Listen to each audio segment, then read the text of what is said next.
ว่าพอดีทางไอรีเพิ่นโอนมา10,000 บาทไว้พี่น้องพอพี่ก็เลยตั้งหนามามอบแทนไอรีเด้อก็สั่งเด้อเพราะว่าไอเพิ่นอยู่เซโปนพุ่นนะไอเพิ่นยังบ่ทันแล้วเวียกไว้พี่น้องก็เลยเพิ่นก็เลยให้เบาบี้มาตั้งหนาแทน1 2 3 4 5 6 7 8 9 10 10,000 บาทไว้พี่น้อง10,000 บาทเด้อพอเด้อโดยเอาก็ถือว่ามื้อนี้เนาะบอบบี้ก็มาตั้งหน้ามอบเงินแทนไอรีเด้อพ่อพี่น้องเด้อเอาทางบอบบี้เองก็ต้องขอตั้งหน้าขอบบุญขอบคุณทางผู้ใหญ่ทางไอรีเด้อเนาะตั้งหน้าให้ไอรีขอบบุญขอบคุณหลายๆเด้อเนาะที่ว่าฝากเงินมาซอยเฮ็ดเฮือนน้องๆคนป่าและก็ขอให้ผู้ใหญ่ใจดีอยู่ดีมีแฮงเด้อความเจ็บอย่าได้ความไข้อย่ามีปรารถนาสิ่งใดขอให้ได้สิ่งนั้นสมความมุ่งมั่นปรารถนาอย่าเจ็บอย่าจนเฮงๆปังๆร่ำรวยๆเด้อสาธุ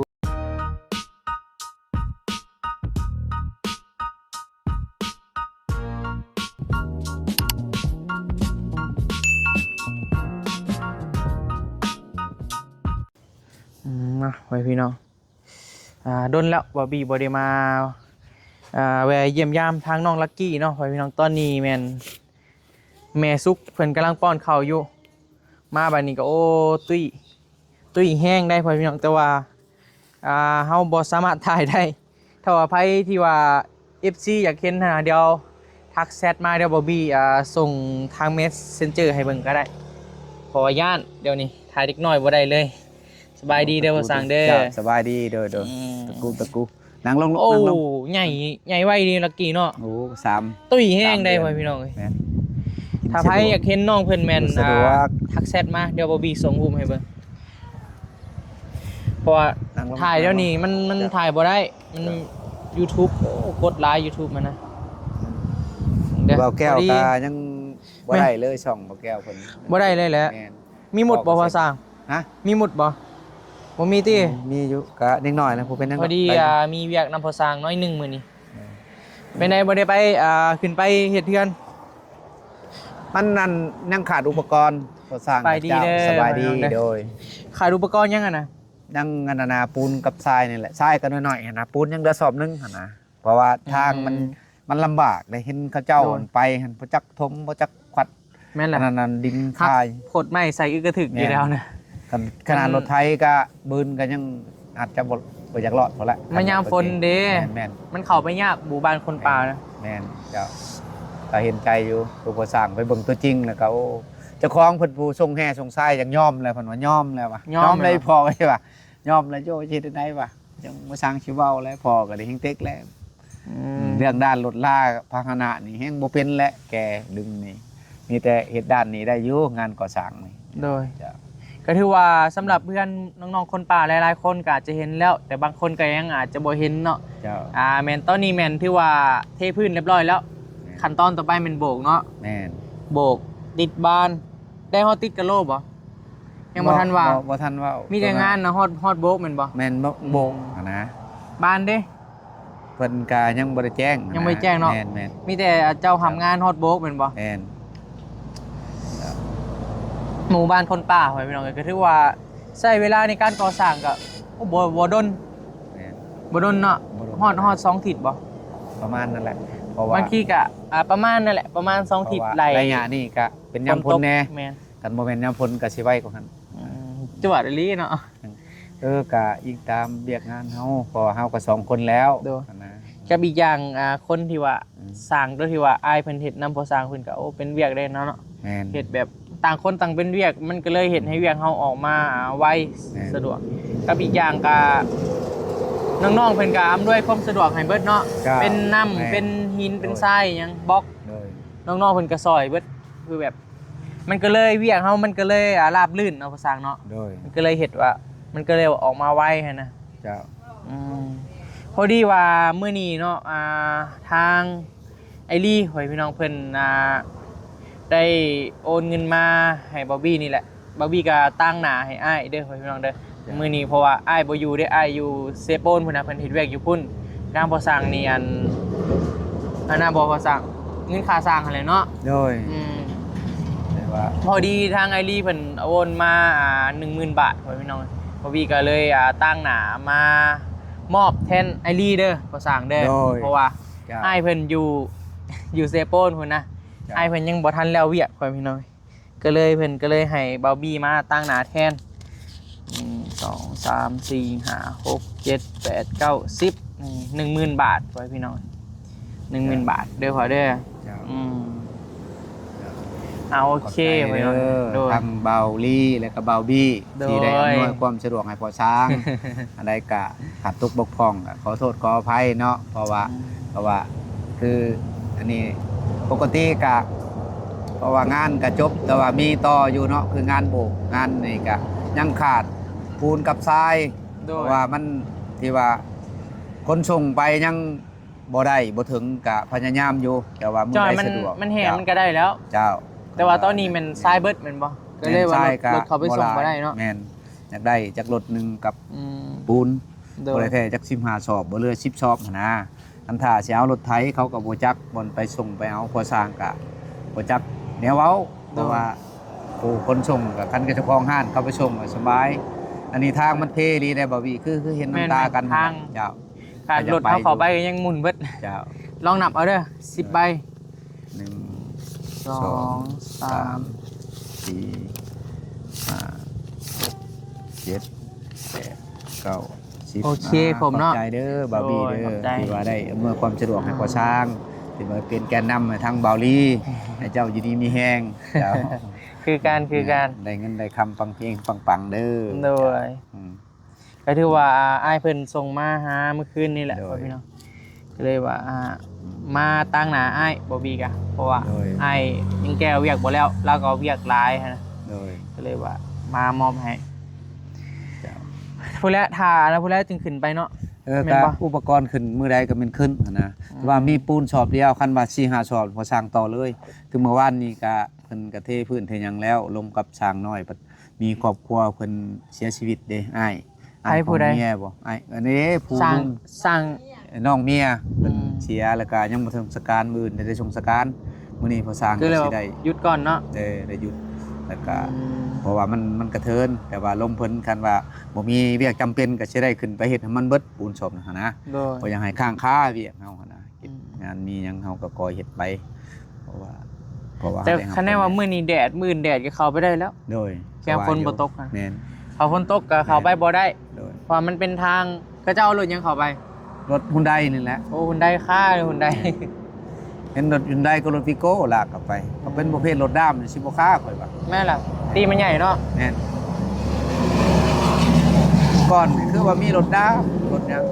เฮาก็คือว่าจังได๋ทรายนี่ประมาณรถนึงบ่คันรถใหญ่เนี่ยก็รถนึงสำของพอสร้างนี่คือบ่จบเลย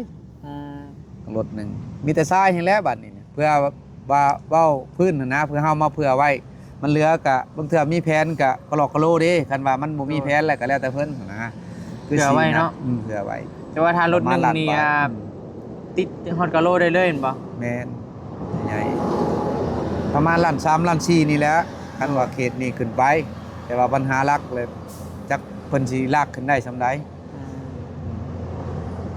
เป็นประเภทรถด้ามสิหลายเฮาก็บ่ได้ซื้อหลายเทื่อเพราะอิงตามเพิ่นนั่นแหละเฮาก็บอกไปก่อนก็อย่ามันผิดเพิ่นนะบ่าวบี้เฮาก็อันนี้เว้าไปซื่อๆแต่ว่าจักได้หั่นแหละทรายถ้าได้ทรายกับปูนนั่นถือว่าพอสร้างเมื่อคือเก่างานโดยเอาก็ถือว่ามื้อนี้เนาะบ่าวบี้ก็มาตั้งหน้ามอบเงินแทนไอรีเด้อพ่อพี่น้องเด้อเอาทางบ่าวบี้เองก็ต้องขอตั้งหน้าขอบบุญขอบคุณทางผู้ใหญ่ทางไอรีเด้อเนาะตั้งหน้าให้ไอรีขอบบุญขอบคุณหลายๆเด้อเนาะที่ว่าฝากเงินมาซอยเฮ็ดเฮือนน้องๆคนป่าและก็ขอให้ผู้ใหญ่ใจดีอยู่ดีมีแฮงเด้อความเจ็บอย่าได้ความไข้อย่ามีปรารถนาสิ่งใดขอให้ได้สิ่งนั้นสมความมุ่งมั่นปรารถนาอย่าเจ็บอย่าจนเฮงๆปังๆร่ำรวยๆเด้อสาธุมอบ 10,000 บาทให้พี่น้องเอ้ยค่าสร้างรวมเบิดเท่าใดก็พอสร้าง 15,000 ทั้งก่อทั้งเทพื้นนะเพิ่น 15,000 ทั้งก่อทั้งเทพื้นโดยเพราะว่าเพิ่นมีแถมนั้นเพิ่นว่าโดยก็ว่าความจริงกับเบาลี่เพิ่นก็เอาในคลิปกับพอสร้างก็บ่ได้คัดอะไรก็เพิ่นให้ซำใดก็เอาต่างซอยกันเนาะแม่น คือโบกนี่แหละพอสร้างอะไรค่าน้ำมุกน้ำมันพอสร้างขอ 12,000ก็ โบก เพิ่นว่าโอเค โบกเบิ้ลเฮือนนี่ 12,000 แม่ บ่ นทางแหลมฉอกแหลมเช้าแหละให้มันแล้ว จานให้เบิดเลย แม่นพอสร้างก็ช่วยกันเฮ็ดอันใดแหละเฮาก็บ่แม่นว่าเห็นพอสร้างได้ซำนี้ก็เฮาก็บืนมาเพื่อสิได้ โด เฮาย ก็บ่แม่นว่าสุดเด้สุดๆคันว่าสร้างมีอยู่มีกินโอ้บ่สร้างเต็มใจเลยสิไปว่าแต่มีงาน ไปเฮ็ดเต็มใจซ้ำเหือแห้งเฮามีได้บ่บี้ค่อย โดย สนับสนุนด้านนี้ค่อยก็โอ้ยสิสุดแล้ว มักคือกันบ่ แม่นมัก แต่ว่าซ้ำนี่ก็ดีใจแล้วข่อยมีบ่อยู่บ่นอนครอบครัวก็อบอุ่นแหละผลพระผลหยังก็มีบ่รีบ่ ตุ้ย ชอบ คักอลีลักกี้ไว้พี่น้องคันกล้าถ่ายสิถ่ายเบิ่งอยู่แต่ว่าบ่กล้าถ่าย เพิ่น ย่าน กินสะดวกอยู่สะดวก ตุ้ยเนาะ แม่น ตุ้ยแห้งได้ถ้าว่าใครอยากเห็นแม่นทักแชทมาเดี๋ยวส่งรูปให้เบิ่ง แม่นเบิ่งคลิปบ่ไล่ก็ได้ดอกเพิ่นมาท้ายบ้านซื่นบ่ไล่เข้ามาสิไปขนาด ค โย ลิปไม่ไรก็ต้องระวังหน่อยแหละ แม่น เกี่ยวกับถ่ายอาจจะเป็นถ่ายเด็กน้อยแหละเด็กน้อยเป็นเรื่องที่ว่าสำคัญที่สุดเลย บางเทื่อ เขาเก่ง เฮาสะสมมา แม่น ก็คือระหว่างนั่นแหละ แม่นสะสมมา แม่นก็ เจ้าถ่ายคลิปหนึ่งเจ้าอาจจะบ่โดนเจ้าถ่าย2คลิป3คลิป4คลิป แม่น 5คลิปมันค่อยๆความผิดเจ้าค่อยๆผิดเท่าละหน่อยเท่าละหน่อยฮอดยามแบบมันเกินกำลังเลยก็บึ้มบัดเดียวเลยนะมันจะเป็นแบบนั้นแม่นอยู่ว่าเฮามาถ่ายโอ้บ่ได้เป็นหยังว่าซั่นเอาลงไปแหละมันแล้วแบบมันมากวดนะมันความผิดมันร้ายเกินนะ แม่น ก็เลยปิดไปเลยแหละมีแต่ระวังเอาแหละบัดนี้ แม่น เพราะว่าเพื่อสิผ่านนะ5-6 เดือนหอยพี่น้อย จ้ะ บืนมานี่โอ้บ่ง่ายเด้ ตัวใดมันนกตัวอย่าง บืนมา ตัวใดมันเพิ่นบ่ให้เฮ็ดนกตัวอย่างคือภาษาอย่างนี้แหละตัวใดมันเฮ็ดบ่ได้เฮาก็บ่พื้นหั่นนะ แม่นเฮา ตัว บ่ ใด เฮ็ เฮ็ดได้เฮาก็เฮ็ดหั่นนะ โดย เฮาก็นั่นแหละแน เพราะว่ากด เบิด กดนี่โหดแห้งได้หอยพี่น้อง แม่น โหดหลายแบบต่างจากที่ว่าเมื่อก่อนหลาย เออ เดี๋ยวนี้หากดก็หลายภาษีก็แพง แม่นแม่น ภาษีแพงแบบสมมุติแบบเงินกับมันบ่ได้อยู่แล้วนะแล้วยังมาฮักลายอีกเลยแบบบ่เรือเลยนะจะเป็นแล้วนั้นผู้มือนี่ก็ยากอยู่ไงพี่น้อง อ่า ถ้าใจบ่เอาแท้ก็บ่รอดดอกผู้มือนี่ว่าการไปการมาเฮามันคือหัวแหละจังไดก็อย่าสู้ๆเด้อบ่บี้เด้อ สู้ จังใดก็สู้ชนคือบ่สร้างนั่นแหละอืม หมัก อันมื้อ เด้เฮาหมัก ใด หมัก แม่ ไปนี่อยู่แล้ว บ่มีหยังก็มีห่อหนึงก็กินนํกันแหละ กับเมียไอ้นั่นได้นี่ก็โอ้ดีใจแหละ เพราะว่ามีเวียกต่อเนื่องก็พอเว้นไปได้ก็พอได้ขังต่อไปอีกด้านทางในก็ได้ซำนี้ด้านนอกอีกปล่อยไป เป็นในเฮือนติดบ้านติดหยังเรียบร้อยหมดแล้ว ตัวห้องนอนก็แล้วแหละยังแต่ตัว เจ้าหอมาอยู่นี่เลยบ่ลักกี้ก็มานอนอยู่นี่เลยบ่เดี๋ยวนี้ โดยแม่นแหละ เพราะว่าถ้าเอาไปนอนบ่อื่นก็ยาก มัน นั่นแหละ ปกปักรักษานี่แหละ แม่น มานี่มาอยู่แม่ซุกก็อยู่พ่อก็อยู่ได้ดูแลดีให้สมบูรณ์ และมีความอบอุ่นขึ้นนะ แม่น และพอสร้างไปมาก็สมมุติว่าอยู่นำบ่เฒ่าไม่เฒ่าบัดสิบืนเมื่อหาเพิ่นอีกนะมันแหละยากมันเป็นหลายแรงหลายง่ายนี่อยู่นํกันแล้วใครนี่มีหยังก็พร้อมกันกิน มีแต่แบ่งเวลานะเฮาฮู้จักว่า เวลาเฮาสิไปเฮ็ดงานเฮาลุกซำใดหรือว่าเฮาสิไปแบบใดเนี่ยใดเฮาต้องประสานกันกับครอบครัวก็ปรับปรุงขึ้นนั่นแหละเพื่อที่ โดย จังให้มีอยู่มีกินนั่นแหละบ่วีเฮ็ดจังไดทำนี่ก็โอ้ แต่ว่า เอ ตุ้ย ชีวิ ขึ้นแห้งได้ จะเอาชีวิต ตุ้ย รอด แห้งเลย ก็ ว่า ดีใจ พี่น้อง แล้วพอสร้างก็ดีเพราะว่าจัก คือ จักเดือนฮอดหรือบ่2 เดือน 3แล้วดิ โอ้สามเดือน 3เดือนแล้วบ่นี่ โอ้ไวเนาะ 30,000 ไวเนาะ แล้วก็เอาแอกนำพอแล้ว อืม เว้านำ พอเริ่มฮู้แล้ว แม่น ตุ้ยแห้งได้หอยพี่น้องหลายๆคนก็คิดฮอดไปถ่ายน้องลักกี้ในเด้อหยังประมาณเนี้ยนะก็อยากถ่ายให้เบิ่งอยู่แต่ว่ามัน โน คือหัวแหละพอพี่น้อง ย่านไว้ ย่าน กันไว้ก็ดีนะเฮ็ดหยังก็อย่า กับว่านี้ถ้าว่าไผอยากเบิ่งอะนะคลิปไอไลน์เอาลงแล้วไปเบิ่งซ่องไอไลน์ก็ได้ประมาณนั่นแหละ ถ้าว่าอยากเบิ่งแบบจ้าๆอะนะ อีหยังก็ เป็นอะไรคือว่าเจ้าเว้าหยังก็สิไปเงินไอไลน์บ่ แม่เฒ่าเพิ่นบ่สำบาย เพราะว่าตึกช่วงเบาไร่หันอยู่เหนือแล้วก็แม่เฒ่าบ่สำบายแล้วก็เพิ่นมาประจำอยู่ตรงกลางประสร้างก็ว่าสิไปแวะเบิ่งมื้อนั้นมาแล้วมื้อวันศิลป์ โดย ก็บ่มีรถย่างเข้าไปบัดทางบัดเปื้อนแน่แล้วก็มาเมื่อยแน่แล้วก็เลยว่าจังหน่อยนี่แหละว่าจังสิเข้าไป จอบเบิ่งเพิ่นเป็นจังไดนะ ว่าอยู่เห็นอันเรามาบ้านเลยนะบ่ได้ขึ้นไปนะ โทรลิ้นน้ำเพิ่นอยู่เป็นจังไดแล้วว่ายังบ่ไข้ว่าสลอกสโลมก็ส่งบ่ได้หั้นนะก็ถือว่าสินักเติบแล้ว สโลมบ่ส่งบ่ได้ บ่เพิ่นบ่กล้าส่งหั้นนะพอก็ได้ยินแต่เพิ่นเว้าสิไปเบิ่งตัวจริงก่อ เห็ น นไปหลินเฮือนเราส่วงน่ะก็คือว่าปกติอยู่ได้ จังว่าอุดมเติบเลยได้ เราเป็นแต่ตอนใด ช่วงนั้นนี่แหละ หรือว่าบ่ฮู้บ่เฮาก็เห็นแบบ ทิศ ผ่านๆ ปลายๆ นะ นี่แหละทิศ แล้ว ทิศ ก็ มาสิมานี่แต่เฮาเข้าไปกับเจ้าตอนนั้นก็ประมาณจะเข้าเดือนปลายได้บ่หวีเอ้ย ประมาณเดือน2เดือน แม่นคือว่าออกมาเลยมันบ่แน่นอนกันว่า คน เรื่อง เฮา สุข เนาะ ภาพแม่น มัน กัน จะ ว่าเฮา คืออะไร เฮาเป็นแล้วเฮาไข้ขึ้นเลยไข้ได้ อืม แต่เฮาเป็นอยู่มันเก่าบัดปกติอยู่ นักลงบ่ ตัวว่าเฮาถอยลงเนี่ยมันก็มีส่วนแล้วว่ากินหยังก็บ่ได้ว่าเรียกว่าอะไรโทษที่กินน้ำกินหยังบ่ในแล้วพอสร้างกันคันว่างก็สิไปจอบเพิ่นจักหน่อยหั่นนะสิไปเบิ่งอบอุ่นเพิ่นเฮ็ดได้แหละคนเฮามันต้องเบิ่งกันไป โดยถ้ากินบ่ได้เด้อโอ้ อืม คือว่านักแล้ว ได้ยินแต่เบาไล่ว่าสุพังแล้วว่าบ่ได้ไปใช้สิขึ้นเหนืออยู่ยังค่าแม่เฒ่าเพิ่นว่าเห็นใจอยู่เพิ่นมาเว้ามื้อพอสร้างไปก่อมื้อสุดท้าย มื้อนี้ แห แล้ ละ วก็ออกมาบ่ บ่ได้ออก ยังบ่ได้ออกมาบ่ แม่น มาแวนี่คือมื้อไว้ไร บ่กะมื้อซื่นบ่ถามแม่เพิ่นเห็นแต่ลูกเราเป็นจังไดพ่อเจ้าอยู่เฮือนบ่ลูกเพิ่นว่ายังอยู่เฮือนอยู่เพิ่นนะ ฮะ นั่นน่ะถามลูกชายเพิ่นตามมาคำหั่นว่าบ่ไล่หั่นอยู่เฮือนอยู่โรงบางอย่างนั่นน่ะ อืม ก็พ่อก็ว่าเจ้าเลยมีแต่อันถ้าหินถ้าทรายมาเลยจึงไปเฮ็ดต่อเลยแม่นบ่ บ่มีแต่ถาซ้ายกับปูนนะ ถ้าปูนมา แม่น ปูนมามื้อใดขึ้นไปมื้อนั้น แม่น อืม อันว่าเพิ่นว่างเพิ่นยังก็สิขึ้นไปก็จะต่อแล้วแหละอันสิเว้ากันอันว่าเหมาะกันแล้วก็มีแต่ เบาะพอสร้างอัน โดย ถ้าสมมุติเนาะถ้าสมมุติเด้อถ้าอันนี้เป็นเรื่องสมมุติ โดย ถ้ามื้อหนึงเฮาอยากเฮ็ดเฮือนเนาะแหละระหว่างซื้อเสากับเทเอานี่ตัวใดดีก่อนกัน คันว่าคันสร้างเฮ็ดให้เรียบร้อยนี่คันว่ามันบ่แพงบ่หยังทำอะไรเบิ่งพอไปพอมานี่เทเอา เทเอานี่มัน คัว่า มันดีบ่อนใด ดีก็มาประกันมันก่อกระติดแล้วก็เฮาก็อยากได้หนวดอยู่ใส่เฮาก็หมายอยู่หั่นสมมุติเจ้าอยากได้สูงสำนั้นสำนี้เจ้าก็หมายจุกมันไว้คือของบ่สร้างอยากได้สำนี้เทสำนี้เฮาก่อมาเฮาก็เทสำนั้นสมมุติว่าเฮาซื้อเสามาใส่ง่ายไว้ แต่มันยากบ่ได้ใจเฮา แม่นบ่ แม่น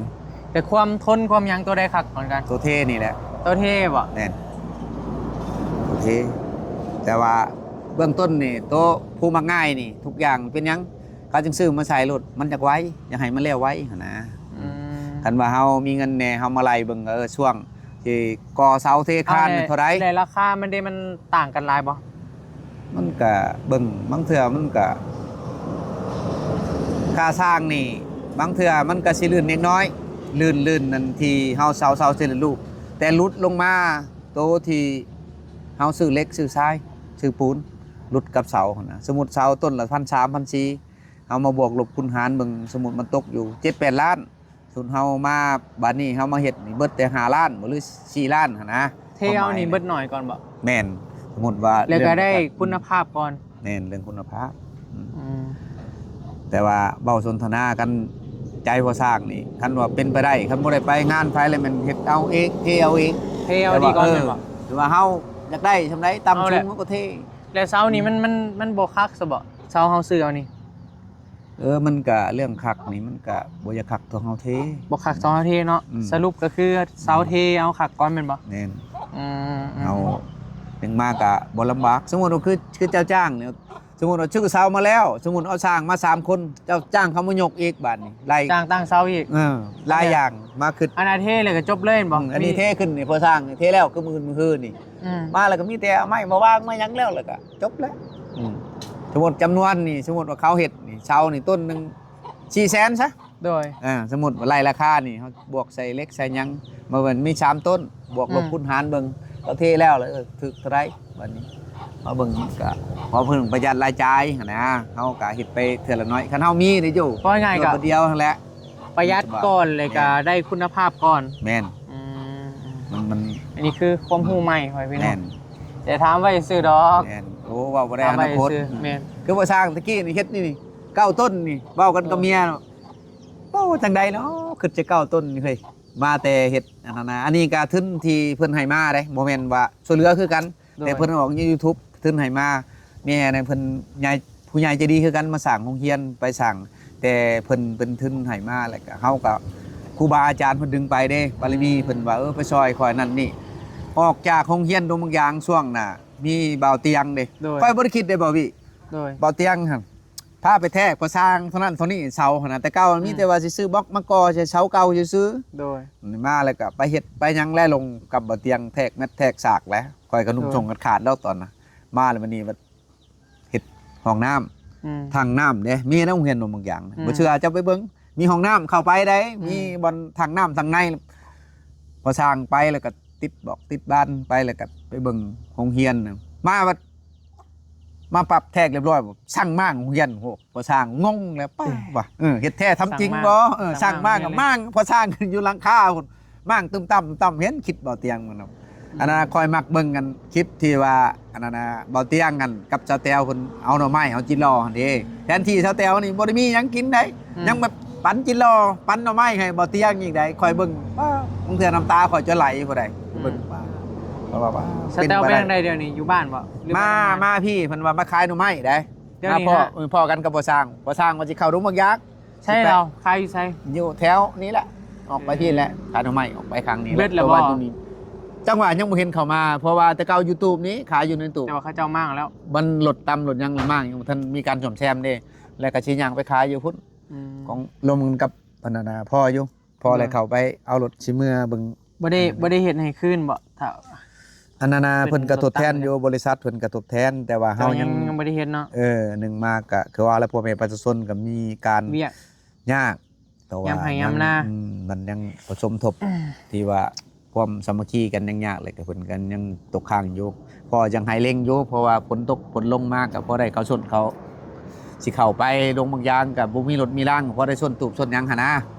บางเทื่อก็มาพี่ก็คือว่าแล้วเครื่องบ่ช่างก็บ่แล้วมาก็อยู่ตากฝนนี่แหละคันมันแดดก็อยู่ห่มไว้ก็มีแต่แบบว่าเฮาก็ทำบุญไปนำคันว่าเพิ่นหาเฮาก็ไปช่วยคันเฮามีเวลาว่างนะพอสร้างมาปุ๊กนำเขาได้แต่ครูบาอาจารย์แต่เก่าเพิ่นมาสร้างปุ๊กอยู่ไสตูบอยู่ตูบแม่นพอสร้างได้ช่วยได้หยังได้แบบเขาบ่เตียงมั่งโรงเรียนนั่นลงย่างเลยคิดมั่งว่าจังได๋สั่งเสาสั่งเลยโอ้ข่อยก็ดีใจที่สุดเลยมาก็จนได้ตั้งเสาได้กอได้หยังแต่ว่าพอสร้างโตถึงรถยังต่ำรถพ่วงวะรถพ่วงต่ำบ่รถพ่วงต่ำบริษัทนั่นนะคนลาวเฮานี่แหละแต่ว่าคนไทยมันมีประกันเด้เฮาก็เว้าง่ายแล้วก็เลยเพิ่นก็ให้เอามาก่อนสะดวกบ่เกิน5ล้านกีบเรื่องตู่มันเนาะเพิ่นให้5ล้าน5แสนบ่คือวันนั้นแหละให้ก็ดีแล้วก็เบิ่งเพิ่นที่มาที่ไปแม่นตู่จะสิล่มแล้วคือเว้ามันก็เป็นไปบ่ได้เฮาก็เบิ่งท่าแห้งเฮานี่แหละโดยแม่นคือยกตัวอย่างเพื่อนบ่ช่างแล้วสมมุติบล็อกก้อน 1,500 มาไล่เบิ่งสมมุติว่า1,000 ก้อนมันมีเท่าไหร่จักล้านนะก็ไล่เบิ่งหมดบวกปูนเขาเฮียชายเท่านั้นเท่านี้บัดนี้การกินกันอยู่อีกเจ้าเฮ็ดแต่ละมื้อเบิดเท่าใดบวกลบคูณหารอยู่หั่นสิเว้าเกินหลายมันก็บ่ได้เด้บ่าววิเฮาต้องเบิ่งตัวจริงกันว่าเฮาเบิดเลยคือจะว่าให้มันแล้วมันบ่แล้วสมมุติว่าเฮาเฮ็ดไปแล้วเงินเบิดแล้วมันบ่พอมันก็บ่ได้นะก็คือใช่ผู้บางคนบ่เข้าใจคิดไล่ว่ามีแต่ว่าได้ฉะนั้นสิแล้วบ่แล้วได้มีตัวอย่างที่จะไปเนาะหั่นนี่เจ้าขี่รถไปน้ำมันเจ้าไปหันไปนี่สมมุติว่าเจ้าสิเข้าไปหาผู้ใดผู้หนึ่งคือไปหาบ่สร้างบางเทื่อมีบางเทื่อก็บ่มีก็บ่ได้ว่าหยังแต่เฮาเต็มใจอยากให้ซื้อขนมบ่เอ็มร้อยหั่นนะบ่พี่มันต้องไปสมมุติ5คนเจ้าก็ได้เลยเด้5ขวดหั่นนะมันต้องแน่นั้นแต่ละมื้อมันต้องคิดต้องเข้าใจแบบนั้นได้แล้วก่อสร้างนี่ก็รู้จักแล้วเรื่องเรียกเรื่องงานการช่วยเหลือเอาโอเคพ่อพี่น้องเลยไปซะป่ะเดี๋ยวกลับบ้านเลยเด้อวันนี้เด้อเดินทางต่อก่อนเอาสำหรับคลิปนี้ก็ประมาณนี้แหละพ่อพี่น้องก็ตั้งหน้ามาแทนอ้ายเนาะพ่อพี่ก็มามอบเงินค่าสร้าง 10,000 บาทพ่อพี่น้องเอาสำหรับคลิปนี้ลำลาเลยเด้อพ่อพี่น้องเดี๋ยวพบกันที่คลิปใหม่เดินทางก่อนสบายดีเด้อบ๊ายบาย